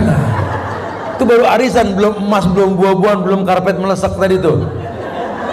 Udah deh bu, akuin aja deh bu ya. Pada akhirnya mah yang penting dicukupin dunia, betul nggak? Karena memang perempuan fitrahnya begitu. Ya Allah bu, kita laki-laki bu ya, bawa bini bawa anak, ada malaikat maut datang. Kamu laki-laki, siapa di antara kalian yang bertiga ini yang mau dibunuh duluan? Laki-laki maju, saya aja udah, yang lain jangan. Itu laki-laki. Sekarang kalau posisi ibu yang ditanya, ibu siapa yang mau dibunuh? Dia nih. Ditunjuk lagi ya, udah empet sama dia nih. Beda bu, perhatian kita beda, emang gak sama bu ya. Karena kami melindungi, ibu dilindungi gitu ya. Jadi ya udah manusiawi lah, memang begitulah ya. Makanya kuat laki-laki itu tulang punggung kuat digituin. Disebut pun gak sakit hati, laki gak baper, lain sama perempuan kan. Kita salah ngomong aja baper urusannya ya. Taib, surat Yasin ayat 55 sering kita baca nih. Hum fakihuna syughuli fil yawmil jannah ashab inna muttaqina ala zilalin wa azwajuhum. Ini Allah berfirman dalam Al-Quran, sesungguhnya penghuni surga pada hari itu bersenang-senang dalam kesibukan mereka. Mereka dan istri mereka berada dalam tempat yang teduh, bertelekan di atas dipan-dipan mereka. Ya wallahi, karena memang kita tinggal di Indonesia, nggak paham dalam makna arti sebuah ikatan dalam rumah tangga, diidentikan bahwa ya udah, pokoknya intinya di Indonesia ini agak susah kita untuk membahas kata mereka dan istri-istrinya itu nggak bakal sampai lah bahasan kita ya. Tapi kalau di beberapa negara dan beberapa orang yang memang sudah meyakini, toh pada akhirnya memang hidup seperti itu. Sehingga jangan dikatakan laki-laki kalau suruh nikah lagi itu seneng. Laki-laki sejati nggak gampang bilang begitu. Nabi pun cenderung monogami. Karena bukan karena Allah perintahkan dia untuk melakukan itu sebagai contoh, betul? Karena agama memerintahkan sebuah syariat sebagai solusi. Saya sering bilang kok sama orang laki juga, ya, poligami itu solusi bukan tujuan. Perempuan juga jangan sampai mencibir itu syariat. Kalau nggak setuju, robek aja surat An-Nisa. Nggak usah ada surat An-Nisa kalau kayak begitu, ya. Tapi memang ini solusi bukan tujuan. Ya, di negeri kita nggak ada perang kayak di Soviet. Nggak ada perang kayak di Palestina, nggak ada krisis laki kayak di Jepang. Hari ini mereka melegalkan itu. Kenapa? Kurangnya laki-laki. Bahkan target menghancurkan Palestina oleh Yahudi itu untuk menjadikan perempuan cantik Palestina sebagai prostitusi. Karena sudah krisis laki-laki di sana. Ya, krisis laki-laki di sana. Sudah mati perang laki-lakinya semua. Maka hukumnya apa? Kembali ke tujuan nikah. Mukassiru bikumul ummah, memperbanyak umat. Maka berlaku hukum. Di negeri kita enggak aman, enggak ada perang. Terakhir tahun 45, betul? Kalaupun 48 65 PKI yang dibunuh jenderal. Ya, cuma 7 jenderal, enggak semua kebunuh kan? Ya, jadi ngimbang laki sama perempuan agak susah nih. Tapi di beberapa negara yang seperti itu kejadiannya. Allah berikan solusi. Akhir zaman nanti 1:50. 1 laki 50 perempuan. Kalau 1 laki 1 perempuan 49 sama siapa? Sama siapa kek? Gitu kan. Kan gitu ya. Cuma ya saya harus jelasin, emang agak ribet nih. Kalau jelasin kayak beginian agak bingung ya. Tapi ya mungkin harus disampaikan lah. Ya. Jadi saya bilang sama laki-laki juga ya, hati-hati ya. Kamu nikah dengan 1 perempuan, kamu tanggung dosa 1 perempuan itu. Bergetar arsy. Ada orang yang rela menanggung dosa orang. Kebayang gak? Sekarang kamu nikah lagi 2 orang yang ditanggung dosa, betul? Sanggup gak? Kalau nggak sanggup jangan dipaksakan, bertakwalah semampunya, gitu kan? Nah, jadi agama itu sebenarnya memberikan way of life, cara hidup. Ya, bukan mengintimidasi, bukan perempuan dikit-dikit neraka perempuan. Beruntung Bu, karena di neraka perempuan banyak, di surga juga ya banyak. 1 laki 70 bidadari, banyakan mana berarti? Banyakan perempuan sebenarnya. Itu peringatan dalam agama kita supaya oh iya, agama ini sayang. Karena kita cuma sebentar di dunia Bu. 60-70 kalau full umur kita tuh 60-70 kalau full. Banyak kan yang nggak full sampai 70. Nah kalau sudah begitu apa? Cari selamatnya, ikuti syariat. Ikuti syariat. Agama ini sesuai dengan syariat. Qala Allah wa qala Rasul. Kita selamat di atas dunia insyaallah, gitu ya. Masya Allah. Tayyib, jelas ya. Ya, kemudian juga didetailkan tentang bidadari surga ya. Allah pengen manusia tahu. Di dalam Al-Quran itu ada surat Ar-Rahman yang sering kita baca lah. Allah berfirman, fihinna khairatun hisan fabi ayyi ala'i rabbikuma tukadziban hurum maqsuratun fil khiyam. Nah, ini nih ya. Dikatakan bahwa di dalam surga ada bidadari yang baik, khairatun hisan, bidadari yang baik-baik banget. Makanya kalau ibu ngayalin rumahku surgaku, ibu tuh bidadarinya Bu, dan bidadarinya itu khairatun hisan, baik. Anak pulang, anak mau balik walaupun belepotan. Suami lelah, ya Allah kamu terlambat, ya Allah maaf ya udah ngerepotin buat kita cari nafkah. Masya Allah, senyum, jangan telat lagi pulang, belepotan lagi. Ini bidadari apa algojo sih sebenarnya gitu. Ini rumah tangga ibu, Masya Allah, bukan kejaksaan agung. Lagi yang kerja juga mbak bukan ibu, mbak yang masak, mbak yang nyuci, mbak yang riska, mbak yang disuruh ke apotik beli obat, mbak yang suruh ini disuruh itu. Ibu kan cuma scroll handphone. Modal galak pengen dinafkahin, lelaki bodoh yang mempertahankan kayak begini gitu. Jangan dong, ayo dong jadi bidadari yang betul-betul khairatun hisan.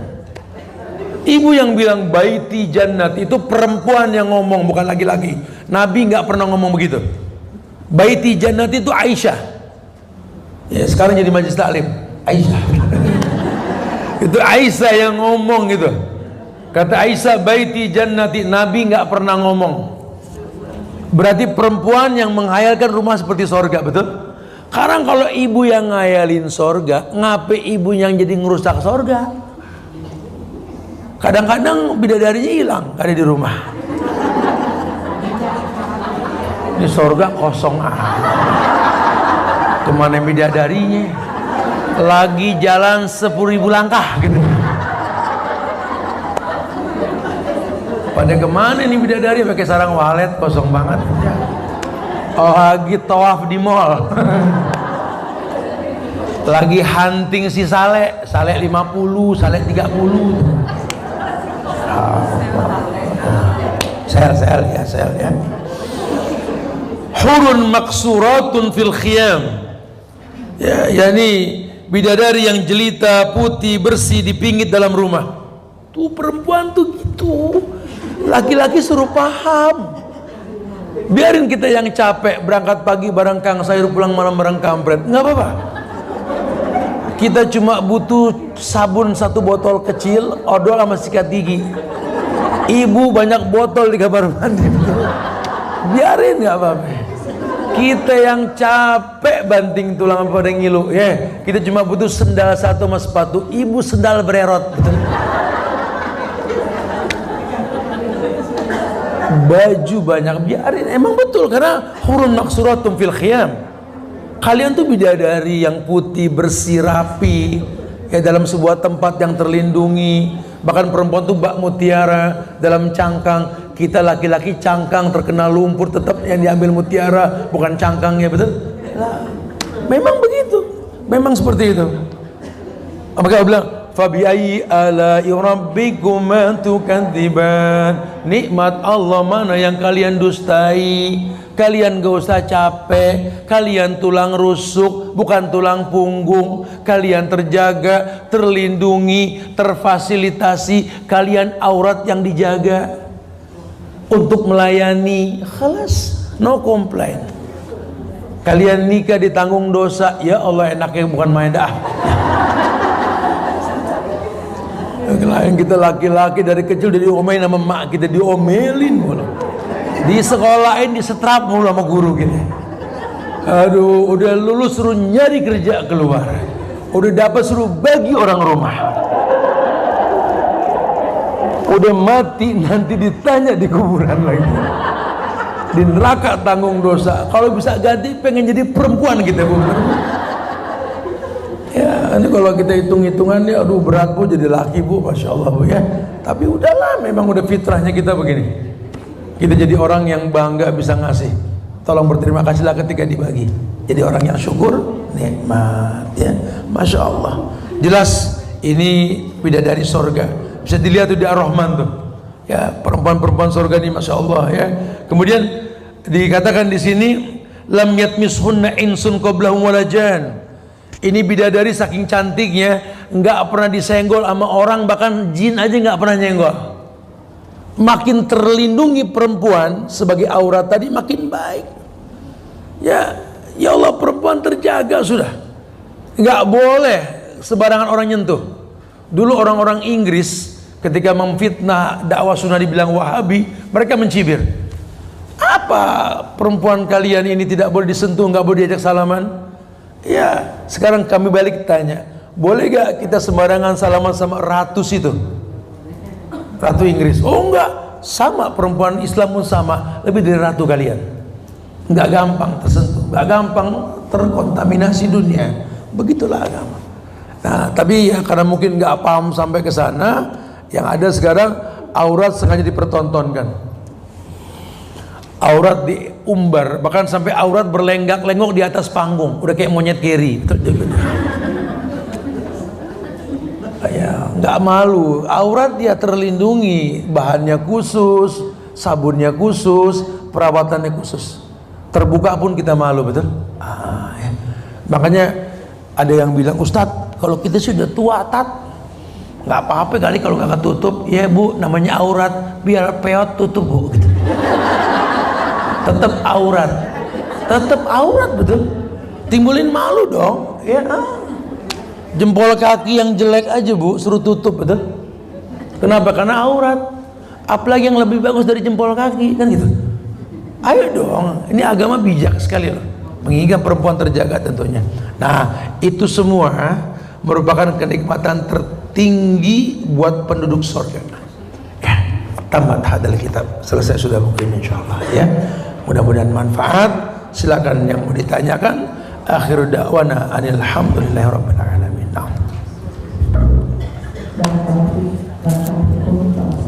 Ya.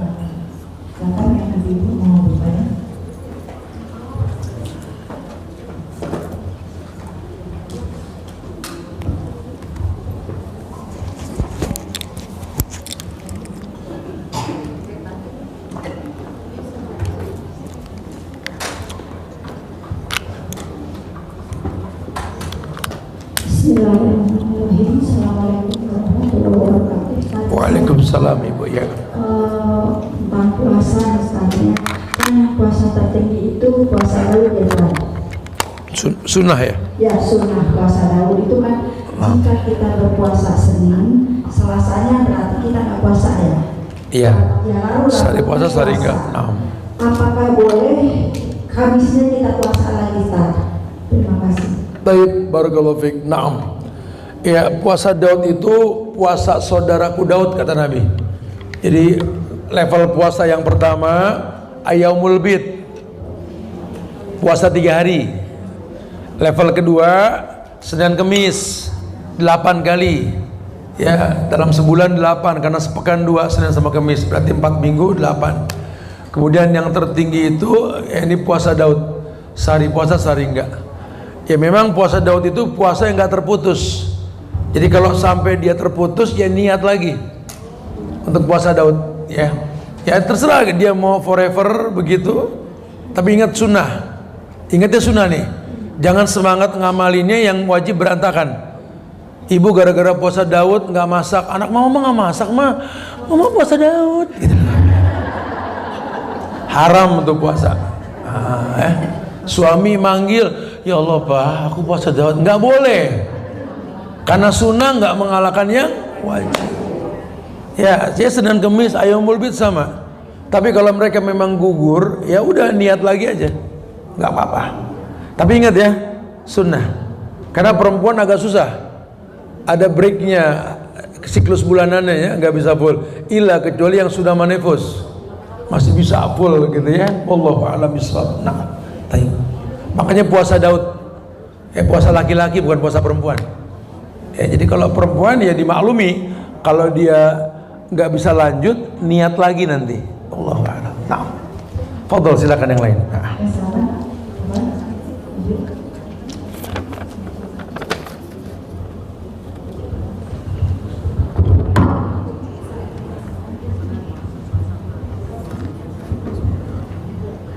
Assalamualaikum warahmatullahi wabarakatuh, Ustaz. Waalaikumsalam. Ya. Bagaimana Ustaz cara kita menggapai surga, Ustaz?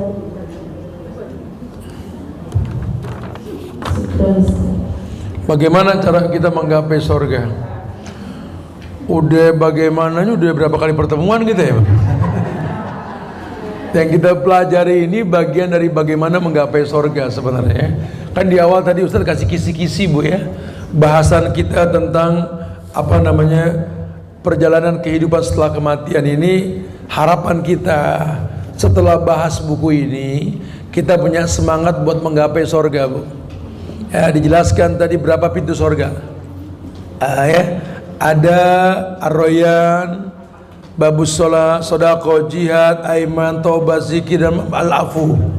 Ya, ini pintu-pintu surga tersebut. Kalau diterjemahkan artinya orang ke surga melalui pintu surga namanya Ar-Rayyan. Kenapa? Puasa. Bagaimana ke surga? Bagusin puasa. Ada babus sholat. Gimana dia ke surga? Lalu melalui pintu sholat. Bagusin sholat. Dan bicara sholat tadi Ustaz sudah bilang 735 hadis yang sahih menyaksikan. Itu kita bahas sekarang. Besok subuh belum habis. Panjang banget. Soalnya kan agak sulitnya kita ini. Saya baca satu buku tuh seminggu. Saya mesti ngomong sejam orang paham, agak susah kan gitu. Ya sama dengan sholat tadi. Makanya ya kitanya ada semangat untuk mendalami. Kemudian juga babu sedekah, babu jihad. Ya tentu kalau ke surga ya sedekah. Gimana cara sedekah? Satu bab. Jihad satu bab dan seterusnya gitu ya. Intinya sih semua ritual ibadah yang Allah perintahkan, Nabi contohkan berujung kepada surganya Allah. Ya, surga Allah inilah yang Allah janjikan buat orang yang memang betul-betul mencontoh Nabi Muhammad. Kullu ummati yadkhulunal jannah illa man abah. Seluruh umatku masuk surga kecuali yang tidak mau. Wallahu a'lam bishawab. Nah, ini pertanyaannya bagus-bagus buat hadiah kecil boleh kali ini ya, yang kecil. Kasih yang gede nanti kita kasih soal nih. Nah, fadhol. Tadi bagus tuh soal yang pertama, yang kedua juga bagus. Enggak silakan. Nah, ini inisiatif dari panitia yang telah menghatamkan buku ini. Jadi pertanyaannya kalau bisa sesuai kita. Fadhol.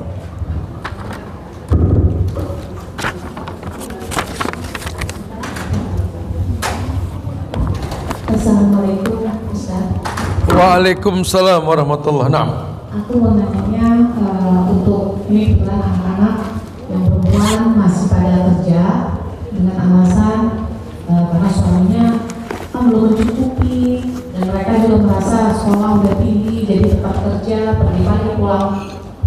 pun seperti itu. Iya. Itu gimana ya Ustaz? Karena kan jadinya memang menghadapi ibu rumah tangga lebih ke arah ya sama-sama bekerja lah dengan suami. Iya. Itu. Terima kasih. Dalam agama perempuan itu kerja mubah. Mubah itu artinya boleh, tapi nggak sunnah, nggak wajib. Ya, makanya matang rumah tangga nih. Jangan sampai gara-gara yang mubah, yang sunnah kalah, yang wajib juga kalah. Itu nggak boleh. Ya, dewasakanlah anak-anak untuk tahu. Kamu silakan aja kerja. Kalau alasannya tadi kamu yang tahu belum mencukupi dan suami melegalkan. Cuma bisa gak kerja kamu ini nggak merusak hubungan kamu dengan suami? Artinya kalau dia butuh kamu ya dia lebih utama ketimbang kerjaan. Ya dalam semua hal ya, yang mencukupi.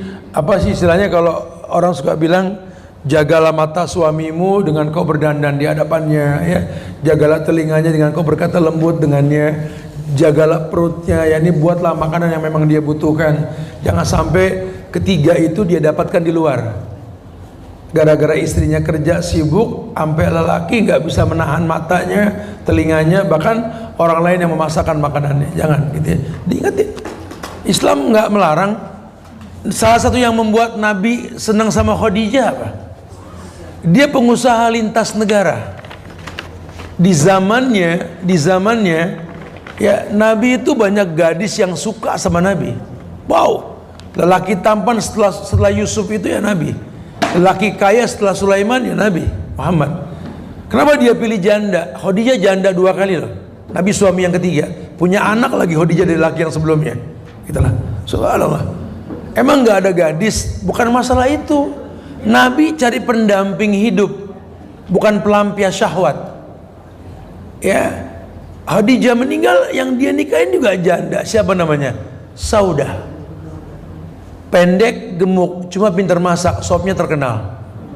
Lagi-lagi bukan fisik, bukan gadis. Nah, di istri yang ketiga, dia nikah baru Aisyah, seorang gadis.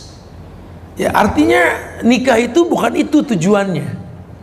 Bisa gak bersahabat dalam rumah tangga untuk menggapai surganya Allah? Makanya perempuan dipilih cantiknya yang ketiga. Yang pertama 5 liha, mahal, punya kemampuan mencetak nilai. Ini perempuan belum kawin sudah punya kebisaan yang banyak, cari yang begitu. Yang kedua nasabnya yang bagus, baru bicara kecantikan. Cantik itu ketiga, bukan pertama.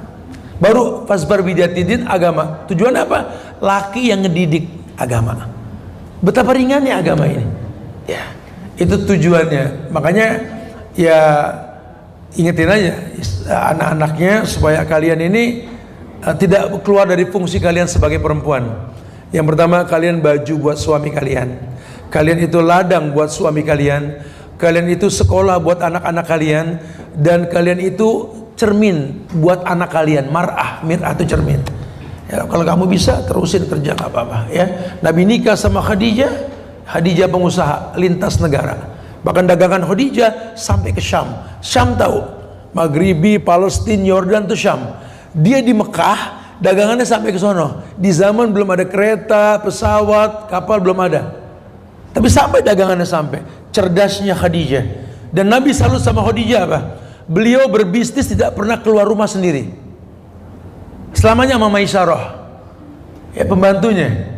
Ini yang bikin orang geleng pala. Dia jaga muruahnya sebagai seorang perempuan. Makanya sekarang perempuan bisa kayak Khadijah, bisa online.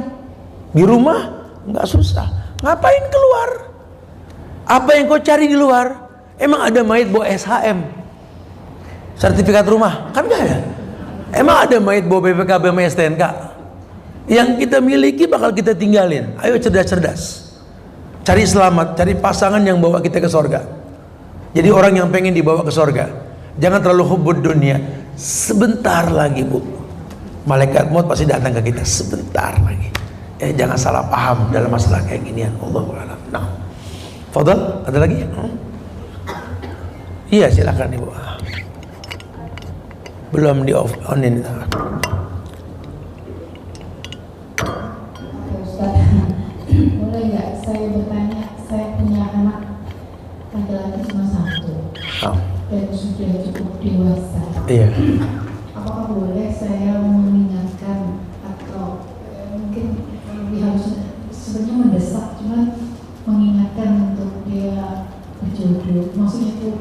menikah supaya jangan terlalu lama gitu. Iya boleh lah Bu, kita orang tuanya. Ngapain bikin dosa pakai pulsa? Mendingan nembak anak orang gitu. Anak itu jawabannya tuh belum siap, padahal dia udah cukup berumur lah gitu. Ayo, nah, diingetin Bu, mau sampai kapan? Kamu nggak takut meninggal besok nggak punya anak, nggak ada yang doain? Berhenti nasab kamu. Anak itu aset dunia dan akhirat. Tinggal cara ngomongnya Bu. Bukan ibu yang pengen bawa cucu, kamu yang pengen didoain harusnya. Gitu loh. Gimana caranya? Apa ada doa yang saya harus? Ya kalau doa sih orang tua ke anak ya Robi habli minas solihin Bu. Ya insya Allah anak yang soleh pasti berpikir berumah tangga Bu. Kenapa? Karena nikah itu lambang kemampuan. Manistato'a minkumul ba'ah, yang sudah mampu menikah. Kata Nabi, nikah itu lambang kemampuan. Sehebat-hebatnya laki-laki dengan karya ciptanya, kalau belum nikah belum mampu. Bukti kemampuan laki-laki yang menikah, berani banting tulang buat ngasih ke rumah, laki. Berani kosong kantong buat orang tua dan istrinya, laki. Ya, laki sudah nggak disibukkan sama sosial media. Laki-laki kalau seneng ribut di WA, sibuk sama sosmed, suruh pakai unrock Bu, motif kembang gitu loh. Laki kok sosialita, gimana sih? Ngomongin baik-baik, insya Allah Allah kasih lah, insya Allah ya. Barakallah. Nah, ada lagi, Fadal, silakan. Fadal, ada lagi? Masih banyak hadiahnya nih, masya Allah. Ya. Sesuai dengan yang disampaikan temanya tadi. Fadal. Assalamualaikum Ustaz. Waalaikumsalam warahmatullahi wabarakatuh. Ada yang saya mau tanyakan. Iya. Saya memiliki anak laki-laki semua, 4 anak. Untuk saat ini setiap maghrib itu saya menjadi imamnya karena kan ayahnya bekerja. Nah itu diperbolehkan tidak ya? Usia berapa anaknya? Masih usia 10 tahun. Belum balik ya? Ada yang balik cuma dia autis. 6. Kalau 10 mumayyiz ya, mumayyiz itu menjelang balik. Dia nggak boleh bermakmum dengan perempuan. Kalau anak-anak di bawah umur mumayyiz ya 8 tahun ke bawah masih malis. Berarti saya katakanlah ini yang 10 tahun untuk saya ajarkan berimam. Boleh.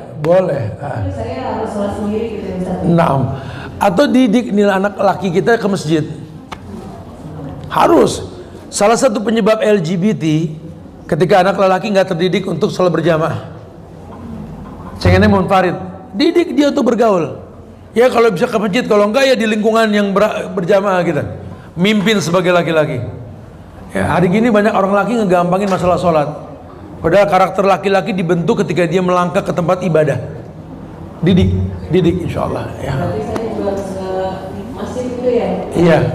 Kalau yang autis berapa persen dia autisnya? Hampir 70-80%. Masih bisa berdialog. Masih. Oke, aman. Saya juga punya ponakan autis. Ya 33 tahun yang lalu, sekarang dia S2. Mamanya juga ujian berat buat dia nih autisnya. Tapi sekarang dia bisa S2-nya kos sendiri di Malaysia sampai selesai, dia mau S3 dan sekarang tiap bulan bisa menghatamkan 4-5 kali hatam Quran. Dia autis, tetap autis, pengen peluk mamanya, pengen gini. Saya kira, tapi ya memang Allah ciptakan ini anak untuk beribadah. Jadi didik ini anak beribadah. Biarkan sampai dia bisa ngaji, dia bisa ibadah, walaupun semaksimal dia. Alhamdulillah sih bisa. Khalas. Insyaallah Allah muliakan ibu dengan ujian tersebut. Insyaallah ya. Barakallah. Ada lagi yang tanya? Khalas. Nah, Fadlan silakan. Waalaikumsalam. Ayat 46 dan 52 itu apa maksud di dalamnya ya Ustaz? Orang yang takut pada Allah menyediakan 2 surga, dan dalam ayat 62 dan selain dari 2 surga ada 2 surga lagi. Maksudnya apa ya? Aywa na'am. Ayat itu menjelaskan bahwa di dalam surga yang nikmat ada kenikmatan. Ya, kan di dalam surga itu nanti, surga itu kan kayak komplek, kayak kapling yang seluas langit dan bumi. Di dalamnya itu ada kemah-kemah dari mutiara, bak bintang gemintang, itu banyak kenikmatan dalam kenikmatan, bahasanya begitu. Kalau di buku namanya Fawaidul Fawaid, dalam faedah ada faedah, orang diberikan keberkahan seperti itu. Dia masuk surga, di surga ada makanan, minuman, dan dia merasa di surga. Dia sudah nikmat dengan surga, diberikan dipan dan lain sebagainya. Wallahu a'lam bishawab. Barakallahu fiik. Nah, fadhal, ada lagi? Silakan. Ada? Ayo, ada. Kalau enggak saya kasih 2 soal pas dan ini ya. Iya, tadi sempat saya sampaikan beberapa bab tentang apa namanya, kita sudah bahas sih, banyak bahasan sebenarnya. Cuma yang datang nih nggak rata, ada yang baru, ada yang lama ya. Tapi yang baru dia yang gampang deh. Ustadz sempat jelaskan tadi ada beberapa nama-nama surga. Ada yang bisa mengulang coba nama-nama surga tersebut? Fadhal ya, Pak. Silakan.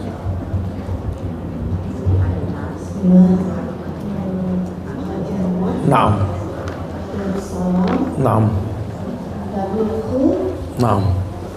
Darul Muqamah, Iya. Jannatul Ma'wa, Naam. Jannatul Adn, Naam. Darul Hayawan, Naam. Al-Firdaus, Jannatul Naim, Naam. Al-Maqam Al-Amin, Maqam Asy-Syidq, Qadam Asy-Syidq. Naam, sahih. Fadhal. Berarti mencatat nih, Masya Allah ya. Tadi sempat ada yang tanya, Ustadz, kalau kita masuk surga itu bagaimana caranya? Ya, saya sempat jelaskan ada beberapa pintu surga. Apa pintu surga tersebut? Fadhal. Ayo, silakan. Silakan.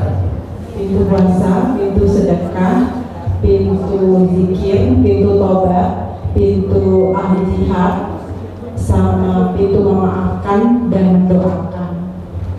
Atau lagi yang puasa pintu apa? Pintu sholat dan Kalau puasa pintu apa itu? Ayo. Ya, boleh. Boleh, Masya Allah. Ya. Tapi pasti ada. Kalau enggak ada yang mau ditanyakan, silakan. Ada soal lagi? Iya. Tadi ada istilah, yakni bidadari yang baik. Ada di Quran tadi kata-kata bidadari yang baik. Apa bahasa Quran tersebut? Ada tadi sempat kita sampaikan, bidadari yang baik. Nah, silakan yang bisa, silakan.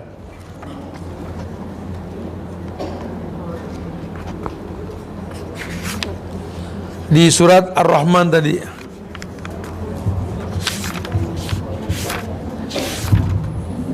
Ayo. Baik. Ayo. Jadi yang mana tuh yang baiknya? Apa? Iya, betul sekali. Apa namanya itu? Khairun hisan. Ya. Betul sekali. Nah. Apa istilah Quran mengatakan tentang arti perempuan itu bidadari yang jelita? Bidadari yang jelita, putih dan bersih. Apa bahasa Qurannya? Boleh kasih mic-nya coba. Coba kasih mic-nya.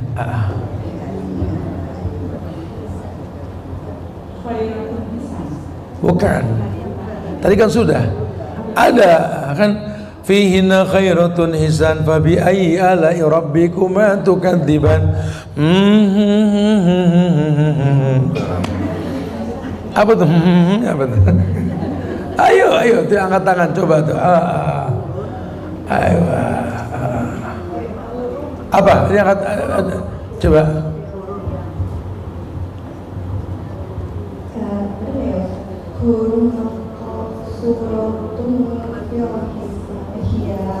Jadi apa?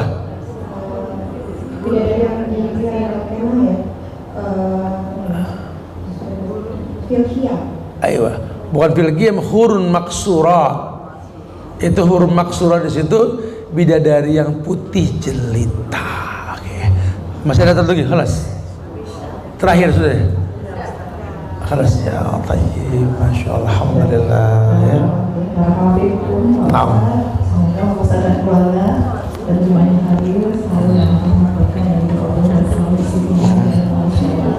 Nah, sebentar lagi kita ada ini Pak Ustaz. Sholat bersama. Ya insya Allah kita sholat bersama. Insya Allah. Insya Allah. Kita silakan dulu ini. Baik, semoga manfaat yang disampaikan insya Allah ya. Dan kita berharap mudah-mudahan Allah selalu berikan yang terbaik buat kita. Allah berikan yang terbaik karena kita menuntut ilmu, dan ilmu yang kita dapat bermanfaat insya Allah. Ya, tetap istiqomah ya. Yang mau sholat maka siapkan berwudu dan lain-lain. Yang mau balik juga nggak apa-apa, itu aja. Kita tutup dengan kafaratul majlis. Subhanallah wa bihamdika asyhadu an la ilaha illallah. Assalamualaikum warahmatullahi wabarakatuh.